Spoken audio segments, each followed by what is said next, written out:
Ici Marc Baudouin, voici les actualités matapédiennes du 7 juillet. Dès lundi, le 10 juillet, le ministère des Transports et de la Mobilité durable entreprendra des travaux sur la route 132 à Sébec, entre la route de Sainte-Paul et le chemin Tremblay. Les travaux seront effectifs sur 2 jours et la circulation s'effectuera en alternance entre 8h et 20h, lundi et mardi. Soyez prudents dans vos déplacements. Dimanche dernier, en après-midi, un accident routier s'est produit sur la route 297 à Saint-Moïse. Un véhicule a effectué une sortie de route. 2 personnes ont subi des blessures mineures suite à l'incident et la cause de l'accident est inconnue. La gare patrimoniale Maison de la culture de Sébec vous propose plusieurs activités culturelles, culinaires et ludiques pour la période estivale. Il sera possible, entre autres, de suivre des cours de musique, de dessin, d'apprendre à jouer aux échecs, de participer à des soirées karaoké, de danse en ligne, de dégustation de bière et de saucisses. Tous les détails de la programmation estivale de la gare patrimoniale de Sébec se retrouvent sur la page Facebook de l'organisme. Culture Bas-Saint-Laurent a procédé à son assemblée générale annuelle le 15 juin dernier au musée du Bas-Saint-Laurent à Rivière-du-Loup. Au terme de cette assemblée, un nouveau conseil d'administration a été élu pour l'année 2023-2024. Parmi les nouveaux membres figure la matapédienne Sarah Bérubé, médiatrice culturelle au site patrimonial de pêche Matamaja. Rappelons que Culture Bas-Saint-Laurent est un organisme de regroupement qui a pour mission d'œuvrer au développement et au rayonnement du milieu culturel bas-laurentien par de la formation, de l'accompagnement, de la promotion, de la veille, de la concertation et de la représentation dans une perspective de développement durable. Le BDiste originaire de la Matapédia, Nick Michaud, a procédé à une relecture de son premier tome de sa série d'albums Bière dessinée, 3 ans après sa parution. Nick Michaud a revisité son œuvre pour suivre l'évolution rapide du monde brassicole.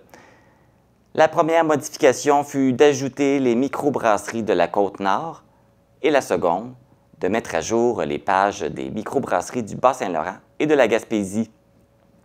Rappelons que le projet Bière dessinée se veut de raconter l'histoire des microbrasseries et de leurs fondateurs et être également un guide touristique des bonnes adresses de microbrasseries de l'Est du Québec, tout cela sous forme de bande dessinée.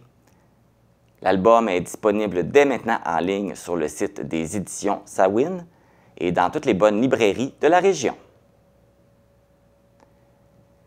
C'est le 30 juin dernier qu'a eu lieu l'inauguration du terrain de balle-molle à Lac-aux-Saumons. Pour l'occasion, la municipalité, en collaboration avec la Société locale de développement, avait organisé un affrontement entre une équipe locale et l'équipe de balle rapide humoristique, les 4 Chevaliers. Ces derniers sont restés invaincus et l'ont emporté 6-1. L'événement a accueilli plus de 300 personnes dans la petite municipalité. Le 2 juillet dernier se déroulait la 3e partie de la compétition de champ de tir à la carabine Bandit.22 au club de tir du Bas-Saint-Laurent à Saint-Anaclet-de-Lessard. Les membres de la team TLD de la Vallée ont bien performé en récoltant plusieurs médailles. Jeff Charette a mis la main sur la médaille d'or. Martin, quant à lui, s'est revenu avec la médaille d'argent. Et finalement, c'est Annie Charret qui a récolté la médaille de bronze.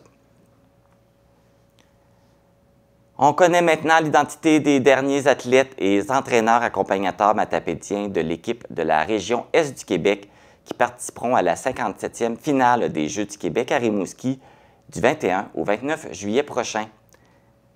Théa Jean d'Amqui compétitionnera en volleyball de plage féminin. Du côté du triathlon, on retrouve Eliane Tremblay d'Amqui. Plusieurs entraîneurs accompagnateurs matapédiens seront de la partie. Mathieu Tremblay d'Amqui en cyclisme, Yves Lévesque en volleyball féminin et François Girard, Sébastien Jean, Claude Poirier en volleyball masculin. Et finalement, Marie-Pierre Lévesque d'Amqui fera partie de l'équipe de mission. C'est ce qui complète les actualités matapédiennes. Dès la semaine prochaine, c'est Émilie Boulay-Chouinard qui sera à la barre des actualités matapédiennes Pour ma part, je serai en vacances. Alors, je vous souhaite un bel été, de belles vacances. Amusez-vous et soyez prudents.